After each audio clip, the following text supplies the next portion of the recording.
Le retentissement psychosocial est la qualité de vie lorsqu'un patient est atteint d'escar. Les escars entraînent non seulement de la douleur, c'est-à-dire une souffrance physique, mais également une douleur de type moral, hein, puisque on a cette idée d'atteinte de l'image corporelle.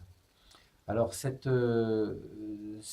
problématique doit inciter le soignant à développer systématiquement une relation d'aide, une relation d'empathie.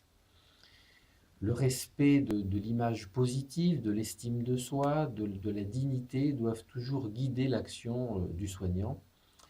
Et les escars sont des facteurs qui peuvent induire un syndrome dépressif, tout comme une autre maladie sévère, et c'est donc quelque chose qui est à prendre en considération. Je ferai une toute petite aparté sur le pronostic vital, car selon certains auteurs, on voit dans la littérature que l'escar serait responsable de 14 000 morts par an en France, et que la présence d'un escar multiplierait par 2 le risque de décès. Alors, c'est très difficile de faire la part de l'imputabilité d'un escar et de l'affection qui a entraîné l'immobilisme au lit. Parce que généralement, c'est une affection plutôt de type sérieuse. Alors là, il faut donc mettre les chiffres entre parenthèses.